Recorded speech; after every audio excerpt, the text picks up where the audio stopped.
वेदांत सिद्धांत गोचरं तमगोचरं गोविंदं परमानंदं सद्गुरुं प्रणतोस्म्यहम्। विवेक चूड़ामणि, इसका श्लोक संख्या 243 पढ़ते हैं। तत्त्वं पदाभ्याम विधीयमानयोः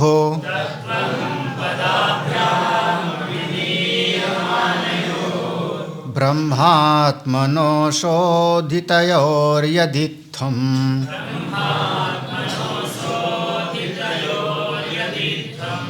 श्रुत्या तयोस्तत्त्वमसीति सम्यक्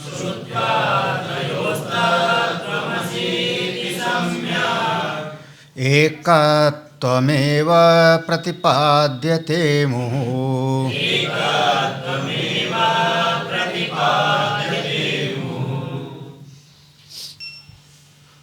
अपना आत्मा ही ब्रह्म है। आत्मा और ब्रह्म में कोई भेद नहीं है। जो भेद देखता है अभी उसने सत्य तत्व को साक्षात्कार नहीं किया है। ब्रह्मात्मैक्य बोध होना चाहिए। आत्मा और ब्रह्म की एकता, इसका साधन क्या है, किस तरीके से होगा? तो श्रुति भगवती ने उपदेश दिया। कुछ बहुत ही विशिष्ट वाक्य हैं जो आत्मा और ब्रह्म की एकता का सीधे प्रतिपादन करते हैं। उनको हम कहते हैं महावाक्य। और जो साधन के माध्यम से उपदेश करते हैं उनको हम कहते हैं अवान्तर वाक्य।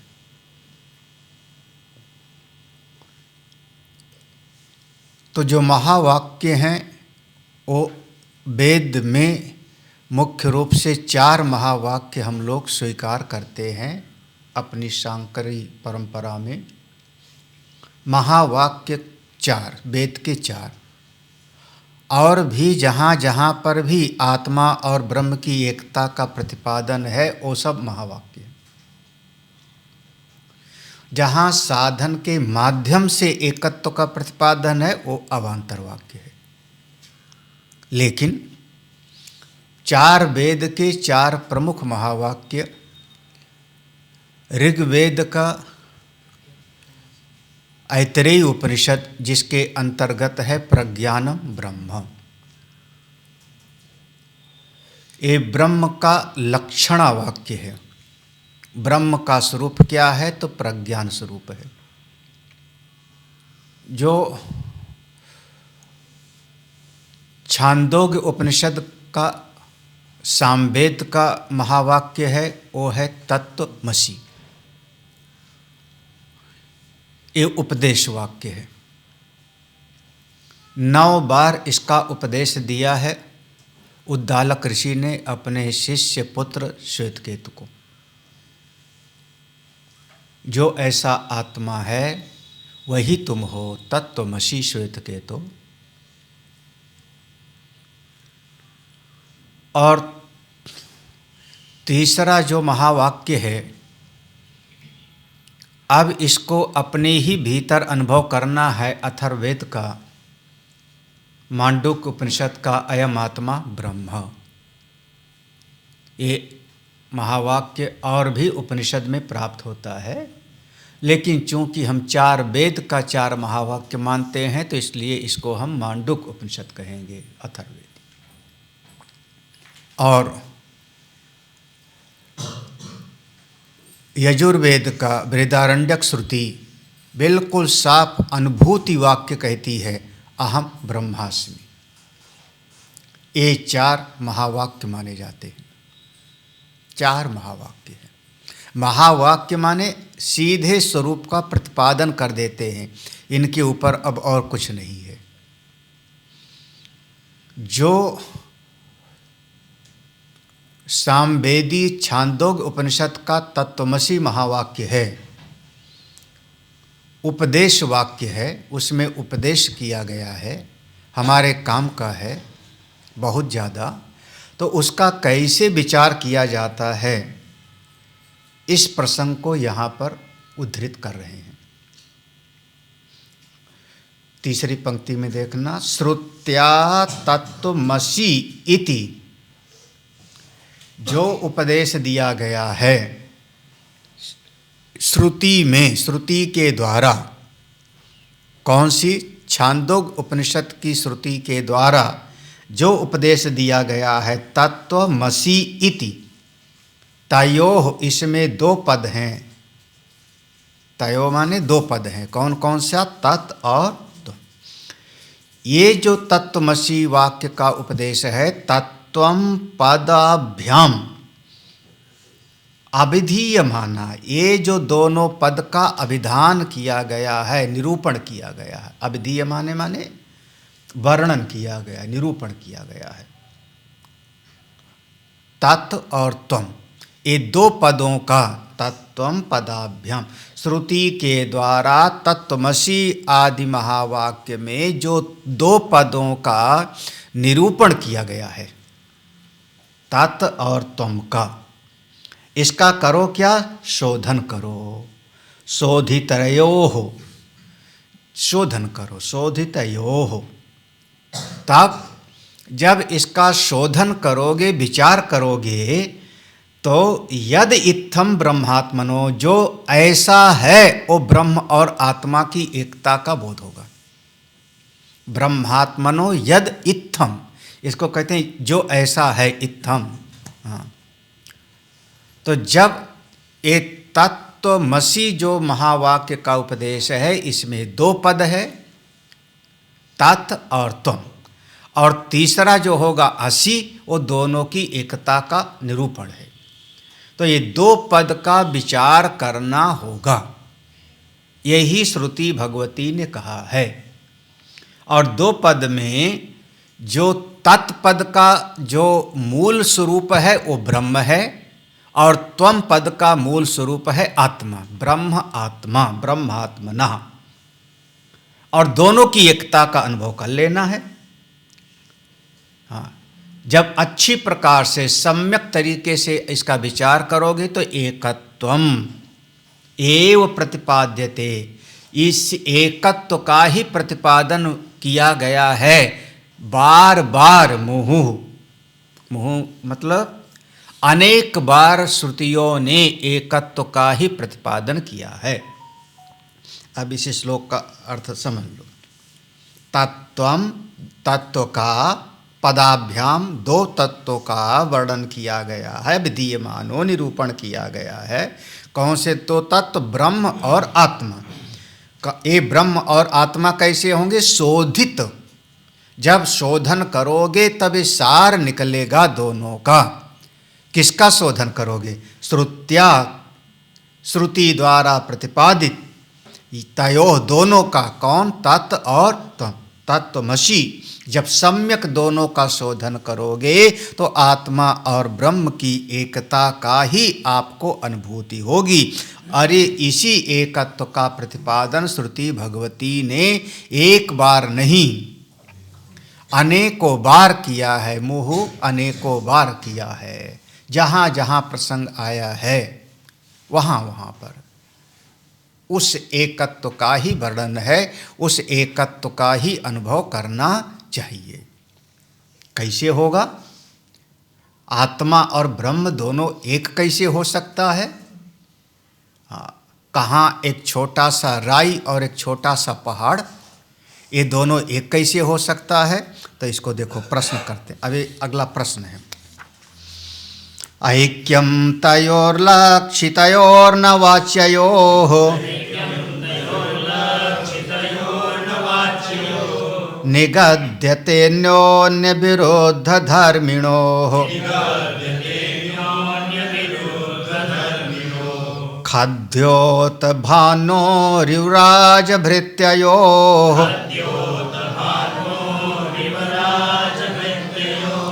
कोपाम्बुरास्यो परमाणुमेरवोः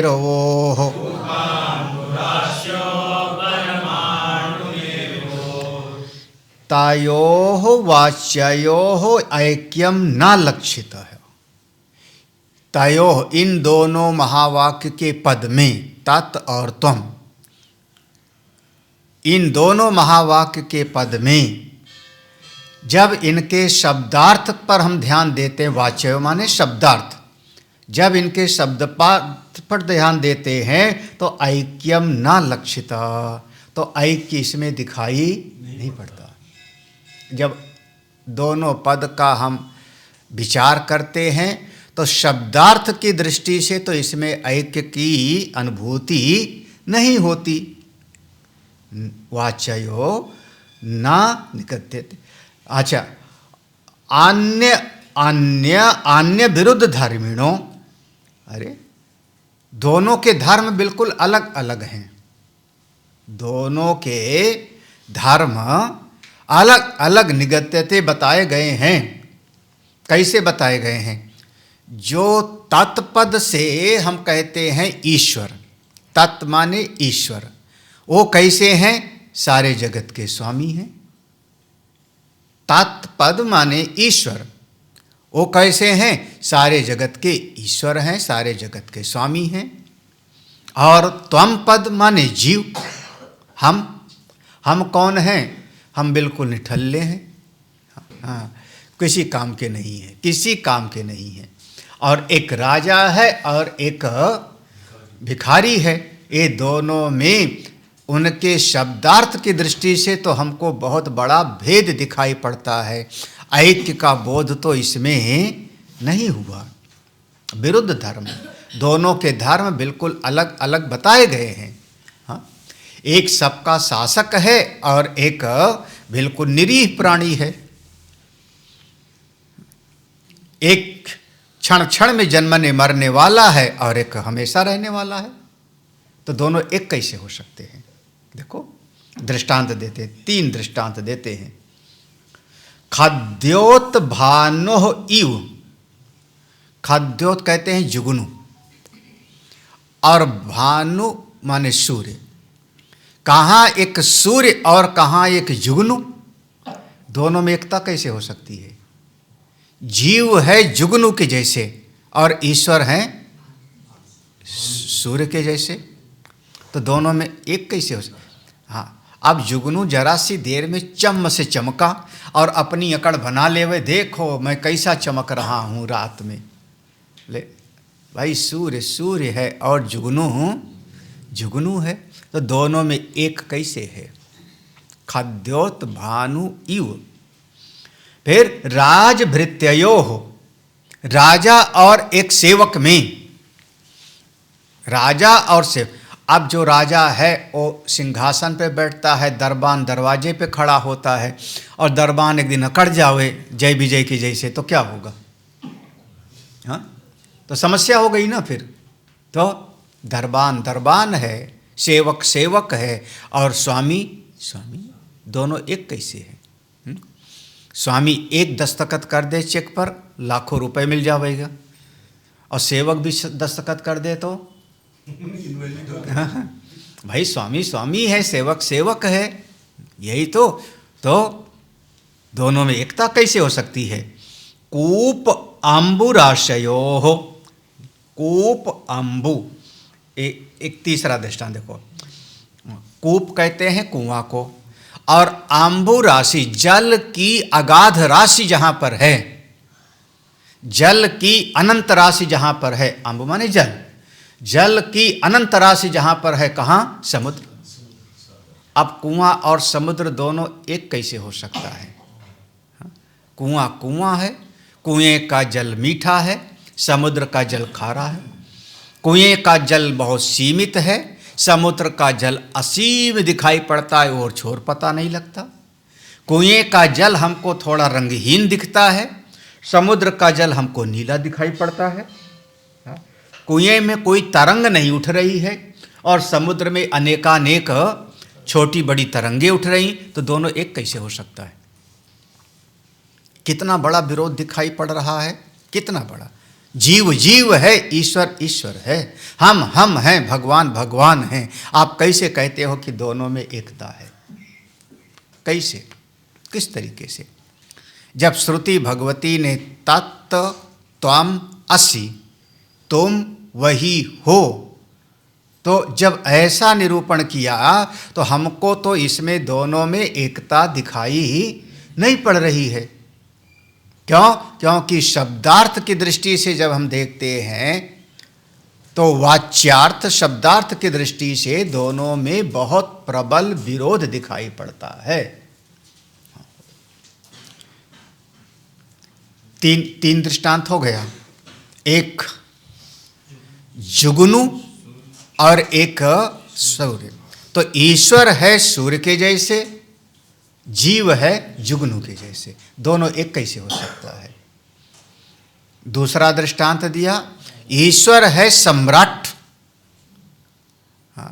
और जीव है उसका एक छोटा सा कर्मचारी सेवक। जितने लोग बैठे हो बच्चों को छोड़ करके, हम सब की उम्र 40, 50, 60 हो गई। का कर लियो,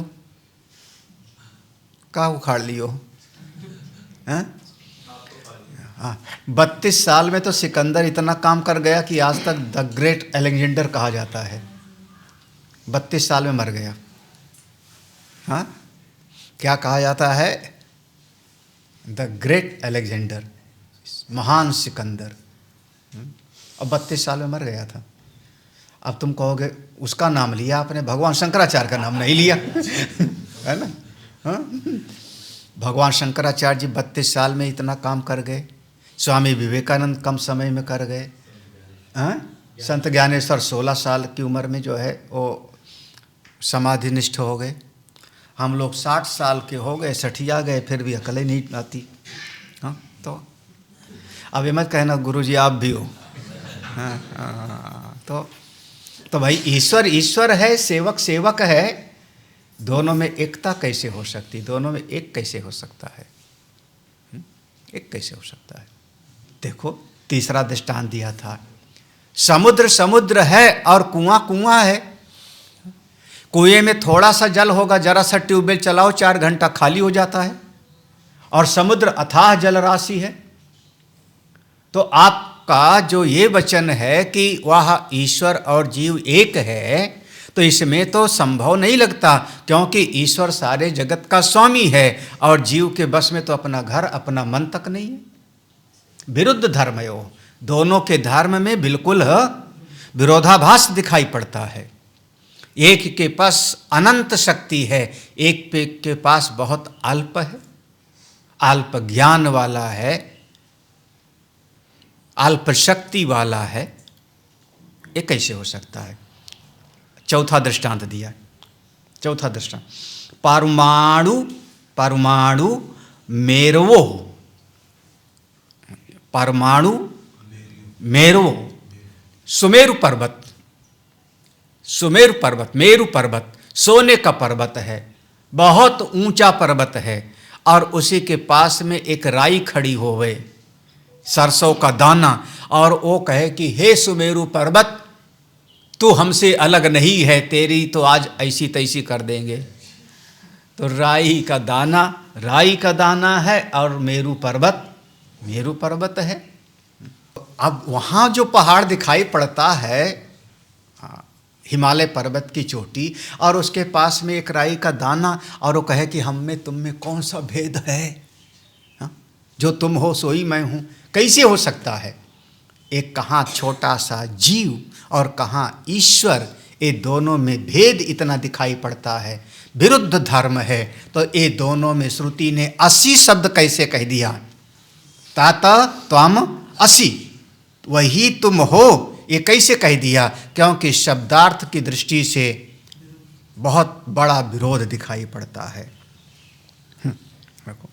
अब इसको ये दृष्टांत, 4 दृष्टांत दिया था, 4 दृष्टांत को अब यहाँ पर उस सूत्र में लगा रहे हैं दृष्टांत। इसको उपनय बोलते हैं। देखो ऊपर थी प्रतिज्ञा, ऊपर प्रतिज्ञा थी कि एकत्वम एव प्रतिपाद्यते मुहु, तत्वमसि महावाक्य में एकत्व का ही प्रतिपादन किया गया है। ठीक है, फिर दृष्टांत हो गया 4, और दृष्टांत के बाद में अब यहाँ पर उपनय कर रहे हैं, उपनय करेंगे। तयोर्विरोधो अयमुपाधि कल्पितो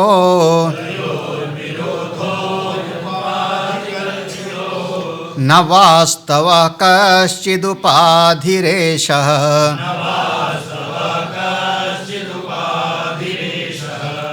ईशस्य माया महदादि कारणम्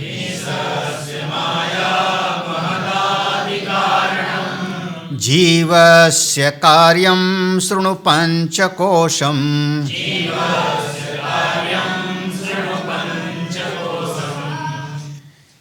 तायोः, इन दोनों पद में, जीव और ईश्वर में, विरोध, यह जो विरोध दिखाई पड़ता है, अयम उपाधि कल्पिता, उपाधि के कारण, उपाधि के कारण दोनों में इतना बड़ा भेद दिखाई पड़ता है। न वास्तवः कश्चित, वास्तव में भेद जो दिखाई पड़ रहा है वास्तविक भेद नहीं है। भेद कैसा है? उपाधि के कारण, उपाधि एषः, न वास्तवः कश्चित, वास्तविक भेद नहीं है, असली भेद नहीं है। जो भेद दिख रहा है वो कैसा है? उपाधि के कारण। कैसे उपाधि क्या हो गई? ईश्वर की उपाधि हो गई माया, ईशस्य माया, ईश्वर ने अपनी माया शक्ति को धारण किया तो माया शक्ति हो गई भगवान की उपाधि। दैवी हेषा गुणमयी मम माया, मम माया, ये उनकी क्या हो गई? माया, वही उनकी माया हो गई। अच्छा, जब नारद जी को मोह हुआ, मोह हुआ तो कहाँ पर मोह हुआ? नारद जी से ज़्यादा घूमने वाला तो कोई दुनिया में था नहीं। अभी तक तो इतना कोई भ्रमण करने वाला है नहीं कि 2.5 घड़ी से ज़्यादा एक जगह पर वो टिकते नहीं। कम से कम महात्मा लोग 3 दिन एक जगह टिक जाते हैं। उनको एक ऐसा नगर दिखाई पड़ा जो कभी किसी ने देखा नहीं था। यही ना, उस नगर की संरचना किसने किया? नगर जो किसी ने नहीं देखा था, नारद जी ने भी कभी नहीं देखा था, अदृष्ट अश्रुत, वहां पर नगर है, राजा है, एक उसकी विवाह योग कन्या है, स्वयंवर हो रहा है, सारी संरचना हो गई। किसने बनाया?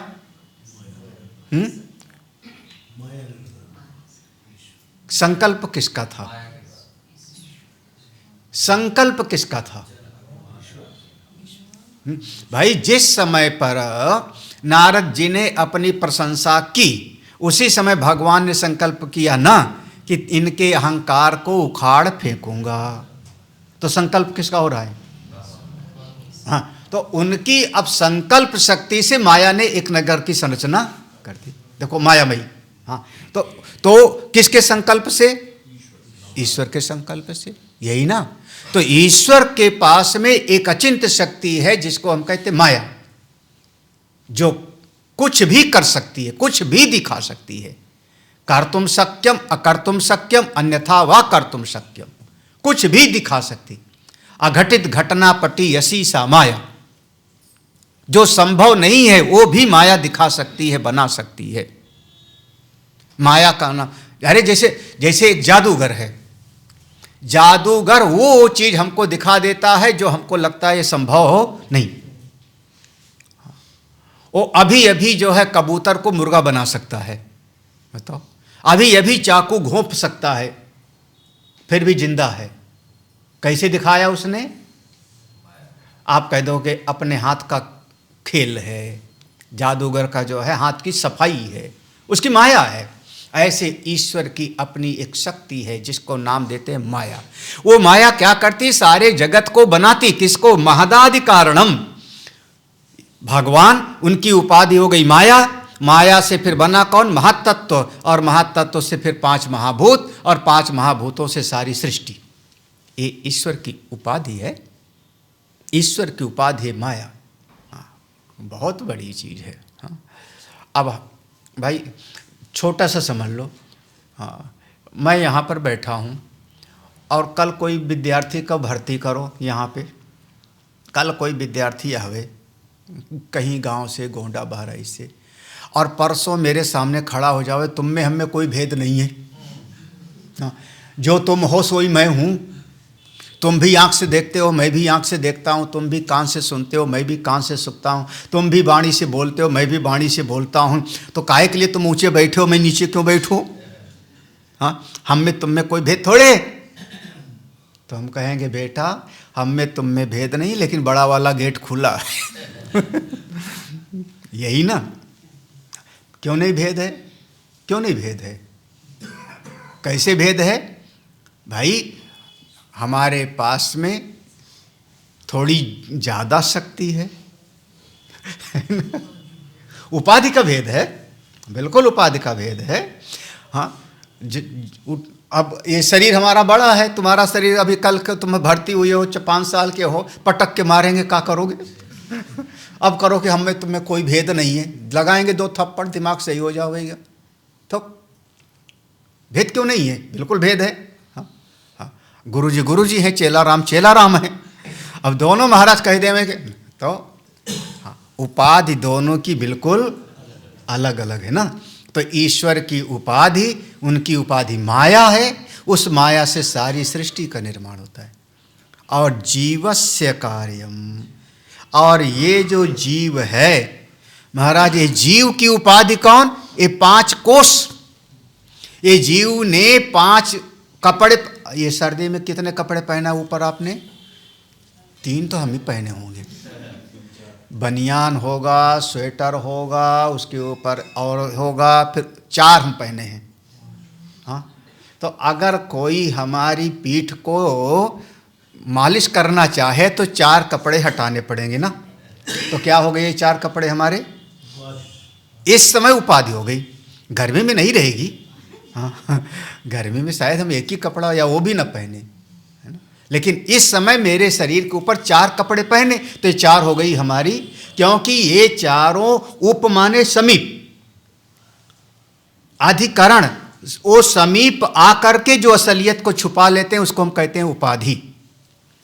बिल्कुल पास आकर के जो वास्तविकता पर आवरण डाल दें उसको कहते हैं उपाधि।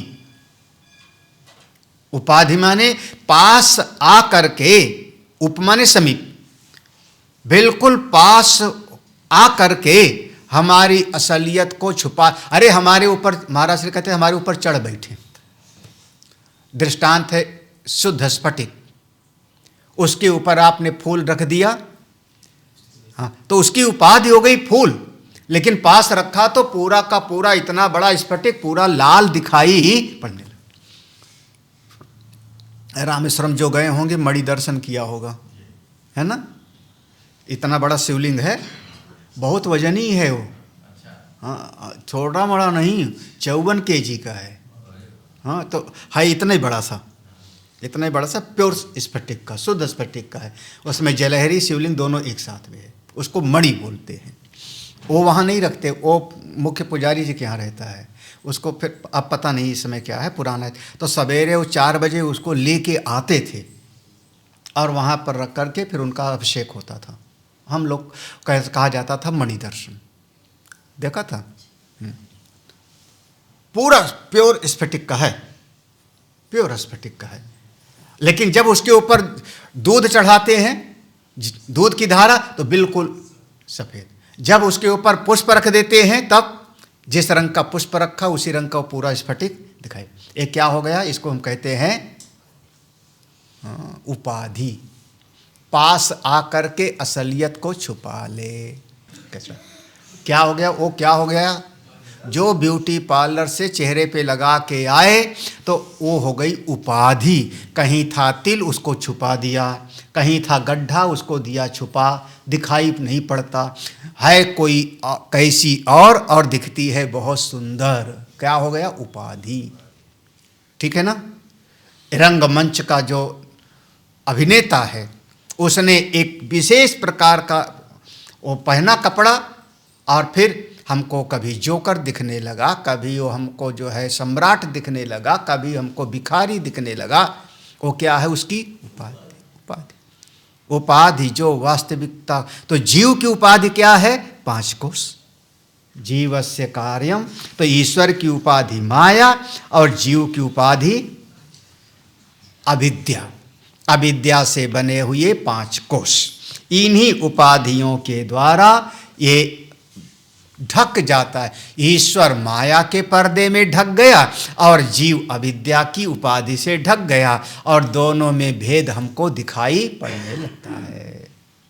दोनों में भेद दिखाई पड़ने लगता है इस उपाधि के कारण। एता उपाधि परजीवयोस्तयो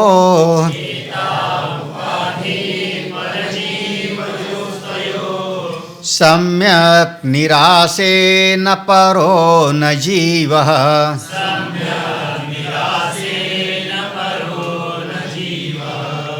राज्यं नरेन्द्रस्य भटस्य खेटकः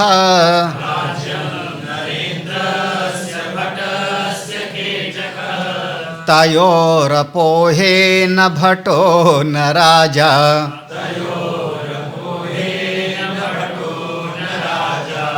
ये तो उपाधि, ये दोनों उपाधियां किसकी? पर माने ईश्वर, जीव, जीवयो पर, जीवयो ईश्वर और जीव की ये दोनों उपाधियां हैं। ईश्वर की उपाधि अपनी माया और जीव की उपाधि अविद्या। अविद्या और ईश्वर की माया से बना क्या? महातत्व, 5 महाभूत, ईश्वर सृष्टि बन गई। एक दिन शायद पढ़ाया था, जगत और संसार, यही ना, जगत और संसार। तो ये ईश्वर की अपनी उपाधि हो गई माया। उस माया से बना 5 महाभूत, उस 5 महाभूत से नाम रूपात्मक सारा जगत बना।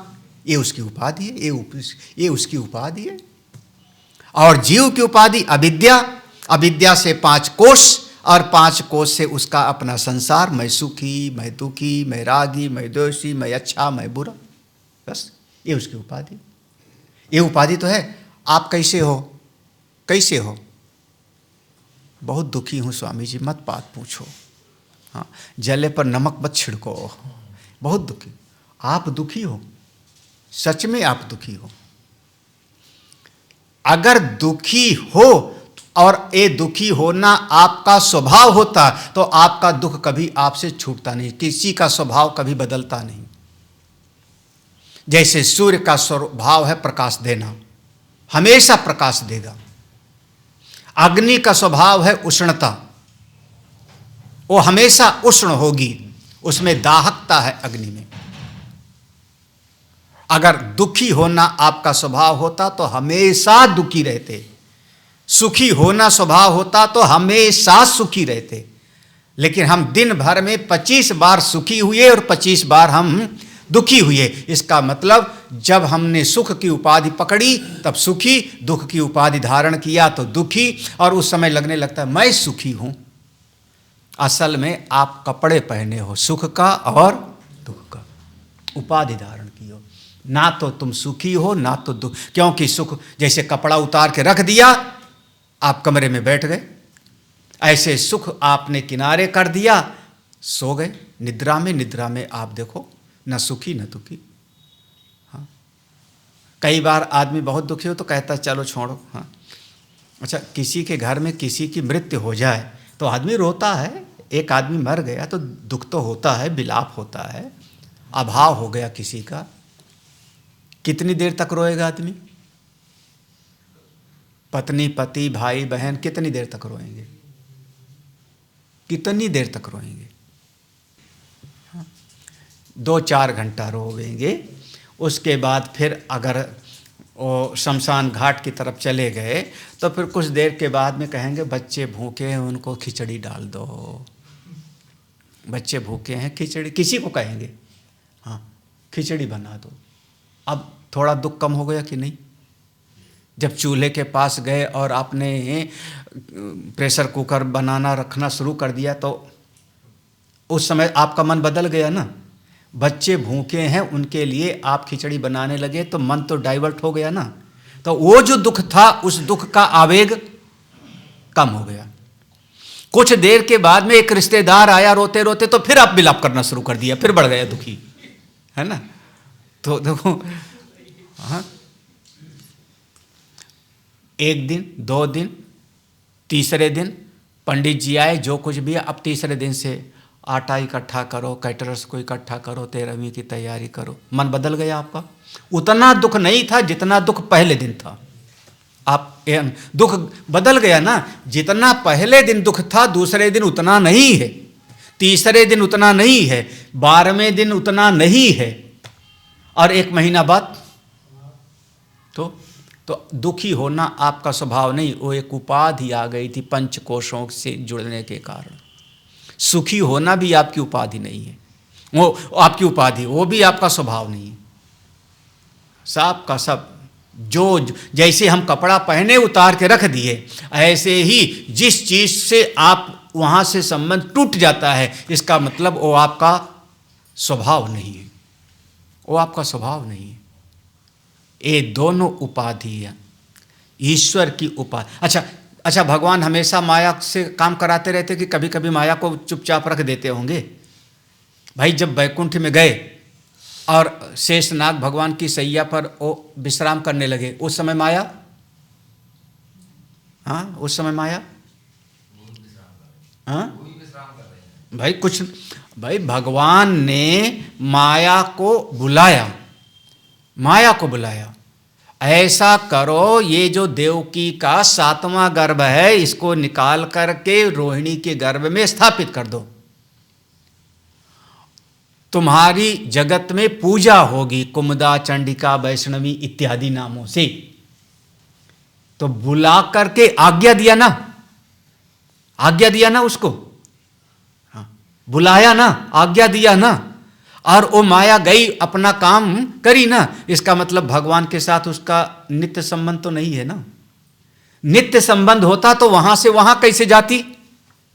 नित्य संबंध माने स्वभाव, जैसे आप अपना आंख नहीं निकाल कर रख सकते हो, हाँ, तो भगवान उस समय विश्राम में हैं, माया को आवाहित किया, यानी माया आई, उसको हुक्म दिया, माया गई, वो काम करके फिर उसकी जगत में पूजा हो रही। ठीक है ना, ऐसा है ना भागवत में यही है ना।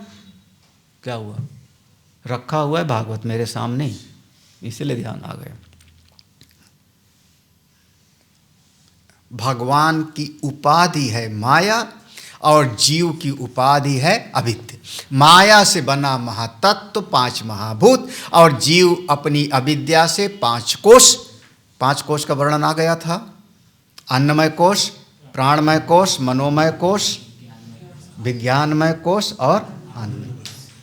सम्यक निराशे, सम्यक माने इसको ऐसा नहीं कि यहां से फाड़ करके फेंक दो, ऐसा नहीं है। बुद्धि से समझ लो कि इससे हम अलग हैं। सम्यक निराशे, सम्यक बुद्धि से समझना है, विवेक शक्ति से समझना है, अलग हटा के रखना नहीं है। समझ लो आप, माया अलग चीज है, ईश्वर अलग चीज है। भगवान की शक्ति है माया, लेकिन माया भगवान से हमेशा चिपकी ही नहीं रहती, हमेशा जुड़ी नहीं रहती। हाँ, आप माया को थोड़ी देर के लिए समझ लो, भगवान की माया भगवान से अलग हो गई, इसका कर दिया हमने निराश। माया सहित चेतन को आपने ध्यान दिया, गड़बड़ हो जाएगा। थोड़ी देर के लिए माया छाया को किनारे करो प्रभु। हाँ, भगवान कहते हैं कि जिस पर मैं करुणा करता हूँ उसकी माया को हटा लेता हूँ, उसके पर्दे को हटा लेता हूँ। माया को किनारे कर दिया। जब माया किनारे कर दिया तो ईश्वर की उपाधि को हमने कर दिया किनारे। तो थोड़ी देर के लिए अपनी अविद्या, ना मैं अज्ञानी हूँ ना ज्ञानी हूँ, ना मैं सुखी हूँ ना मैं दुखी, अपनी उपाधि को किनारे कर दो। मैं शरीर अन्नमय कोश नहीं हूँ, प्राणमय कोश नहीं हूँ, तब दोनों क्या बचोगे फिर? ईश्वर ने अपनी उपाधि को किनारे किया, आप अपनी उपाधि को किनारे किया, तो न परो न जीव। फिर ना ईश्वर ना जीव दोनों एक ही सत्ता हो गई, उसको हम कहते परम सत, सत्यम परम धीमे। दृष्टांत तो बताओ महाराज। तो राजा और सेवक का दृष्टांत बताया था ना अभी, राजा और सेवक। तो राजा और सेवक में शक्ति की दृष्टि से बहुत भेद है। अभी चाहे तो राजा सूली पे चढ़ा देवे और सेवक के बस में कुछ नहीं है। लेकिन राजा ने राज्यम, अपने राज्य को किनारे कर दिया, अपने राज्य की शक्ति को किनारे त्यागपत्र दे दिया। राजा ने राज का अभिमान छोड़ दिया, अपनी शक्ति को किनारे छोड़ दिया, अपना राजसी वेशभूषा उतार दिया, अपना मुकुट उतार दिया। और जो उनका सेवक था, राजा का सेवक था, उनके साथ चलता था, सेवक ने भी अपना ढाल तलवार जिससे रक्षा करता था, भटस्य, भटस्य माने सैनिक, उनका जो सेवक था, सेवक उसने अपना खेटका माने अपना ढाल तलवार किनारे कर दिया, अपना भाला किनारे कर दिया जिससे आखेट किया जाता है, शिकार किया जाता है, हाँ, वो सब किनारे कर दिया। अब क्या बचे दोनों? अब दोनों क्या बचे? हाँ भाई, हरिश्चंद्र राजा हैं, हरिश्चंद्र राजा हैं, डोम डोम है, वो घाट पर बैठा हुआ है, उसका काम अलग है। उन्होंने अपना राज्य छोड़ दिया। अगर वो अपना छोड़ दे तो दोनों एक हो गए मनुष्य, दोनों मनुष्य हैं। तो अब यहाँ तो नहीं, अपने भारत का तो बड़ा अजीब सा है, लेकिन हमारे यहाँ तो कोई एक बार सांसद भी बन जावे तो जिंदगी भर उसके ठाठ होते हैं। विदेशों में तो जो बड़े बड़े पद पर भी रहते हैं, रिटायर होने के बाद में सब्जी अपने आप खरीदते हैं। सिंगापुर में प्रधानमंत्री को सब्जी कार्ड देके सब्जी खरीदने जाता है। हाँ, सिंगापुर में जी, और गाड़ी जो उसकी दूर खड़ी रहती है, सब लाव लश्कर दूर, और वहाँ जो खरीदता है, और प्रधानमंत्री अपने आप सब्जी खरीदता है। बताओ सिंगापुर में। हाँ अभी, हाँ बाद में जैसे अमेरिका का राष्ट्रपति ओबामा, बराक ओबामा का है, बाद में कोई नौकरी कर रहा है, राष्ट्रपति रहा इतने सालों तक जो है। तो एक बार जब पद है और पद छोड़ दिया, तब राजा ने राजापना छोड़ दिया, सेवक ने सेवकपना छोड़ दिया, तो दोनों कौन हो गए? तयो अपोहे। जब दोनों ने अपना अपना उपाधि हटा दिया, अपोहन कर दिया उपाधियों का, तब ना भट्टो न राजा, न सैनिक है ना राजा है, दोनों मनुष्य हैं। तो भेद कहाँ था? उपाधि में, भेद उपाधि में था। हाँ, कई बार जो दफ्तर होता है ना, कोई बड़ा अफसर होवे और वो किसी छोटे कर्मचारी का पैसा काट लेवे, इंक्रीमेंट रोक देवे, तो वो वहाँ दफ्तर में चिल्लाता है और वहाँ पर कहे, चिल्ला के बोलेगा, बाहर निकलो तो तुमको देखता हूँ। ऐसा सुनने को, हाँ भगवान न करे सुनने को मिला हो, लेकिन ऐसा आदमी था बाहर, क्योंकि वहाँ तो दफ्तर है, वहाँ तुम अफसर हो, वहाँ तो नौकरी से टर्मिनेट कर दोगे। जब सड़क पर आओगे तो तुम जो है फिर हम तुमको बताएंगे, पटक के मारेंगे, क्योंकि वहाँ तो तुम्हारे शरीर में ताकत, तुम तो 2 फुल्का खाते हो, मैं 5 खाता हूँ। तो अब क्या हो गया? बोले उसने अपनी उपाधि छोड़ दी, उसने अपनी उपाधियों का भेद था, उपाधियाँ गई तो दोनों एक है, दोनों एक है, मनुष्य है। ऐसे श्रुति ने उपदेश दिया है। श्रुति ने राजा के पद से एकत्व का वर्णन नहीं किया है। श्रुति ने समझाया है कि ईश्वर अपनी जगह पर है, जीव अपनी जगह पर है, लेकिन दोनों अपनी अपनी जब उपाधि को छोड़ देते हैं, अपना पद गौरव को किनारे कर देते हैं, तब दोनों एक है। भगवान शंकर जी के बारे में कई बार ऐसा वर्णन आता है। किसी की परीक्षा लेने गए तो कैसे बन गए? महात्मा बन गए, ऐसा वर्णन आया। अब वो अपना वैभव छोड़ करके कौन बन गए? एक साधारण सेवक बन गए। वो अरे धन्ना जाट के बारे में कहानी आती है भक्तमाल में, कि धन्ना जाट के यहाँ भगवान आकर के सेवा करते थे, हल चलाते थे। तो अब हल चला रहे थे, कौन चला रहे थे हल? कौन चला रहे थे? उपाधि है वो ईश्वर की, लेकिन अब आप उपाधि छोड़े तो तत्व की दृष्टि से दोनों एक हो। श्रुति ऐसे कहती है, अथातयादेश इति श्रुति स्वयं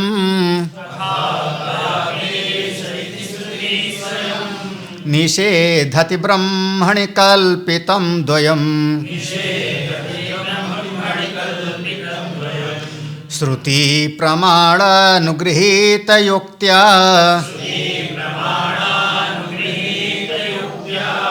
तयोर्निराशा करणीय एव।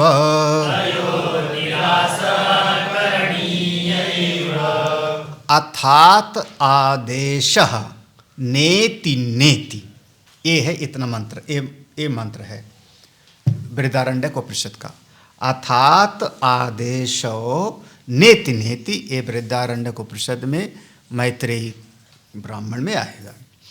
ऐसा श्रुति ने स्वयं निषेध करके बताया है। जब याज्ञवल्क्य उपदेश करते हैं तो देवी ऐसा है, नेति नेति, हाँ, नेति नेति कही वेदी निषेधति ब्रह्मणि कल्पितम द्वयी, निषेध कर दिया है नेति नेति के द्वारा। ना इति ना इति ना इति, ये नहीं है, ये नहीं है, ये नहीं है। किसमें? उस ब्रह्म में, ब्रह्म स्वरूप में ये दोनों कल्पनाएं नहीं हैं। जीव और ईश्वर ये दोनों का निषेध कर दिया। एक ही तत्व है, एक ही ब्रह्म तत्व है, राम ब्रह्म परमार्थ रूपा। हाँ, तो सच्चिदानंद रूपाय वो है। श्रुति प्रमाण अनुग्रहित युक्त्या, देखो इस बात को श्रुति के अनुसार, श्रुति को प्रमाण मान के रखना है। वेद में जो कहा वही सही है, वेद का वचन सही है। श्रुति की बात को मान करके उसके अनुकूल विचार करो, तर्क करो, श्रुति से विरुद्ध नहीं। हाँ, कोई एक बहुत बड़े दार्शनिक हुए थे, उन्होंने कहा जो मैं कह रहा हूँ वही सही है, आपके शास्त्र में अगर नहीं समझ में आ रहा तो उस शास्त्र को सुधार लो। हाँ, ऐसा एक दार्शनिक ने कहा था। भैया उनके पास सरस्वती देवी की कृपा थी, वाणी का जोश था। हम कहते हैं नहीं, आपको तो, हमको तो आकाश नीला दिखाई पड़ता है, उसमें क्या? ऐसे तुमको भी भ्रम दिखाई पड़ गया हो तो तुम्हारा अनुभव कोई प्रमाण थोड़े है। तुमको जो अनुभव हो रहा है वो प्रमाण नहीं है। तुम्हारी अनुभूति में भ्रम हो सकता है, प्रमाद हो सकता है। तुम्हारे पीलिया का रोग हो तो सबको, पीलिया का रोग हो जाए तो सब कुछ हमको हो पीला पीला। कारण में कोई आपकी इंद्रियों में दोष हो गया तो हम आपके अनुभव को प्रमाण नहीं मानते। श्रुति प्रमाण, वेद में जो कहा गया है ये बिल्कुल दृढ़ रहना है। वेद विरुद्ध हम कोई बात नहीं सुनते। वेद में जो कहा है उसी के अनुकूल तर्क करना है। वेद की बात को समझने के लिए हम युक्ति लगाते हैं, वेद की बात को खंडित करने के लिए युक्ति नहीं लगाते। वेद भगवान में कहा है तो क्यों कहा है? हाँ, भगवान ने कहा है गीता में, देखो भगवान ने गीता में कहा है अर्जुन कर्म करो, कर्म करो, तस्माद् युध्यस्व भारत कर्मण्येव अधिकारस्ते। फिर भगवान ने कहा है भक्ति करो, मैं भक्ति से ही प्रसन्न होता हूं, भक्ति श्रेष्ठ है। फिर भगवान ने यह भी कहा है योग ही सबसे श्रेष्ठ है, तस्माद् योगी भवार्जुन, इसलिए तुम योगी बनो। फिर भगवान ने यह भी कहा है न ही ज्ञानेन सदृशम पवित्रम इह विद्यते, ये भी कहा है। अब भगवान के कहने का मतलब क्या है, हम इसको समझना चाहेंगे, खंडन नहीं करेंगे कि भगवान ने चार बातें कही।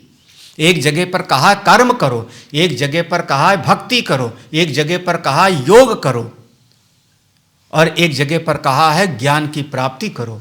तो असल में भगवान कहना क्या चाहते हैं, हम पूरी गीता के अनुसार समझना चाहेंगे। एक पंक्ति को पकड़ के नहीं पकड़ के बैठना है, एक पंक्ति को पकड़ लिया तो आदमी कहेगा देखो अमुक व्यक्ति ने कहा गीता में कर्म की बात कही गई है। कौन? तिलक महाराज। हाँ, तिलक महाराज ने गीता में कर्म की बात कही है, या किसी और ने किसी कर्म की बात कही। एक व्यक्ति ने पकड़ लिया, कौन? इस्कान वालों ने गीता में भक्ति की बात कही, राधे राधे जपो। अरे गीता में तो दूसरी भी बात कही गई है। योग वालों ने पकड़ लिया, अरे भगवान तो योगेश्वर हैं, वहां तो 60 चक्र भेदन की बात कही गई है। हाँ, तस्माद योगी, ये लिखा है, भगवान ने कहा। और ज्ञानी लोगों ने कहा अरे भाई बस ज्ञान की बात कही गई है। ज्ञान भाई भगवान कहना क्या चाहते हैं वो समझो। श्रुति प्रमाण अनुग्रहित युक्तियां, श्रुति से अनुग्रहित युक्ति हो, श्रुति से अनुग्रहित युक्ति आपको समझना पड़ेगा। इसीलिए महापुरुषों की जरूरत पड़ती है। तयो निराशा नहीं, तयो जीव और ईश्वर में दोनों की उपाधियों का, तयो माने दोनों की उपाधियों का निराशा, निराकरण करनी एवं, यही करना चाहिए, यही आपको साधना में करना है। तो जीव और ईश्वर, जीव और ईश्वर दोनों की उपाधियां अलग अलग हैं। अब बिल्कुल आसान सा है, मैं स्वामी जी हूँ, तुम भगत हो। हाँ, भगत क्यों हो? हम स्वामी जी क्यों है? भाई हमने सन्यास लिया है, हम लाल कपड़े पहनते हैं, यही ना, तो इसलिए हम स्वामी जी हैं। आप भगत हो क्यों? क्योंकि एक नाम दिया जाता है गृहस्थ। हाँ, ये दोनों में था लगा ना, गृहस्थ वानप्रस्थ। हाँ, सन्यास में था नहीं लगाया, अस्त धातु नहीं लगी ना। अस्त धातु किस में अर्थ में होगा? तिष्ठति तिष्ठता, बैठने के अर्थ में होगा। आपके चित्त में घर बैठा है, बस इतने फर्क है। आप कोई घर में नहीं बैठे हो 24 घंटे, 8 घंटे दफ्तर में बैठे हो ना। फिर किसी आदमी को तो नौकरी वगैरह होती है तो 6 महीना बाहर रहता है, ये 10 दिन आता है ना, यही तो है ना। गृहस्थ कहा ना, तो 6 महीना तो कहाँ है जहाज पे पानी के। हाँ, 1 महीना के लिए घर पे आया, 2 महीने के लिए आया, फिर भी हमने क्या कहा, ये आदमी क्या है?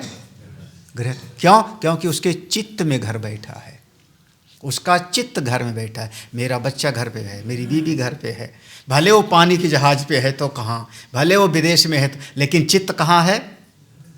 गृहस्थ है।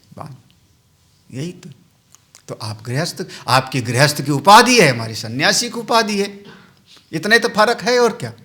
हाँ, आप पैंट शर्ट पहने हुए हो, मैं लाल कपड़े पहना हूँ, उपाधि है। हाँ, आप दाढ़ी बना करके चमक के आए हो, मैं दाढ़ी रखाए हूँ पागल जैसा, है ना। हाँ, हम भी अपने कपड़े उतार दें, आप भी कपड़ा उतार दो। आप अपने मन से हटा दो गृहस्थी का, हम अपने मन से सन्यासी का हटा दें, तब हाँ फिर हम बराबर हैं। वाह वाह फिर हम बराबर हैं। तो क्या, तो इतना आसान सा समझ ही गए फिर आप लोग। तो ये कैसे समझा जावे, उसके लिए अब जब कभी वाच्यार्थ समझ में नहीं आता, शब्दों का अर्थ समझ में नहीं आता, तो उसमें लक्षणा लगानी पड़ती है। अब इसके आगे आ गया लक्षणा, कैसे अर्थ समझा जाता है। अब कोई एक गुस्से में आदमी था, उसके सिर पे गठरी रख दिया, बाजार से चला आ रहा था, घर आया, दादी अम्मा बैठी थी, दादी कहाँ रखूं गठरी? दादी चिल्लाई, मेरे सिर पे रख। अब क्या करे वो आदमी? हाँ, शब्द क्या प्रयोग किया था? मेरे सिर पे रखो। हम तो शब्द को समझते हैं, आपने कहा था मेरे सिर पे रखो, और वो गठरी पूरा उठा के सिर पे पटक देवे, क्या होगा? हा? अब आप इसके शब्दार्थ को नहीं समझे ना, अब इसका हमको क्या लेना पड़ेगा? लक्ष्यार्थ। क्या लक्ष्यार्थ लगाया? दादी लगता है नाराज हैं, किसी से लड़ाई हो गई है, अब इनसे नहीं पूछो। हाँ, कहाँ रखना है दूसरे से पूछ लेंगे। लेकिन दादी जी ने जो कहा था, अब उस शब्द का शब्दार्थ नहीं पकड़ा आपने, क्या लगाया? अच्छा, ठीक है ना। जीवन में हर क्षण, हर क्षण, चलो खाना खा लो, नहीं भूख नहीं है, चेहरा देखा, कल से तो खाए नहीं हो, काहे का गुस्सा हो। सामने वाले ने कहा भूख नहीं है, और आपने अब क्या कहा, समझा कि सामने वाला गुस्सा है। ये कहाँ से समझा? हाँ, देखो, अब शब्द तो उसने इतना कहा भूख नहीं है, भूख नहीं है तो किनारे, नहीं भूख है तो चलो। लेकिन अब आप मनाना शुरू कर दिए। तो आप जीवन में अनेक बार शब्दार्थ को छोड़ करके उसके भाव को ग्रहण करते हो, है ना। ऐसे ही यहाँ पर भी हमको शब्दार्थ को छोड़ करके लक्ष्यार्थ को समझना है। कहना क्या चाह रहे हैं? तत्त्वमसि महावाक्य में तात त्वम असि, इसका पाद के अर्थ से तो अर्थ नहीं निकल रहा है ना, वाच्यार्थ से अर्थ नहीं निकल रहा है। तो कैसे अर्थ निकालें हम इसका? तात त्वम असि, वही तुम हो, कैसे अर्थ निकलेगा? तो उसके लिए कहा लक्ष्यार्थ। लक्ष्यार्थ, लक्ष्यार्थ कैसे? तो 3 प्रकार से उसकी लक्षणा होती है, इसको कहते हैं लक्षणा। हम लोग कल पढ़ेंगे इसको, जो है आज यहाँ पर विश्राम दे।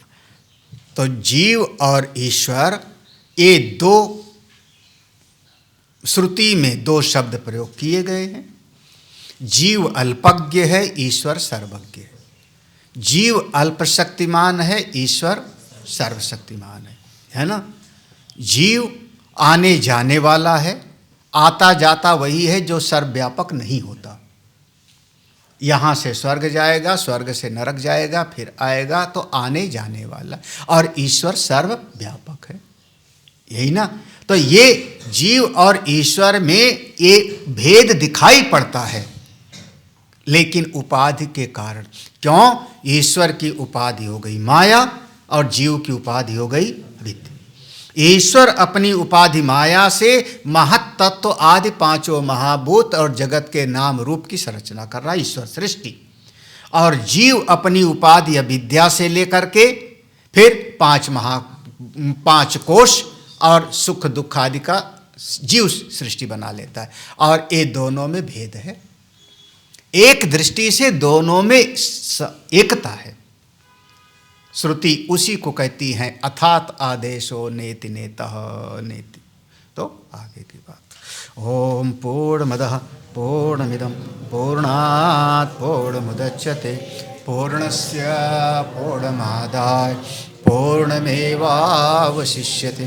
ओम शांति शांति शांति। हरि ओम। श्री गुरुभ्यो नमः। हरि ओम।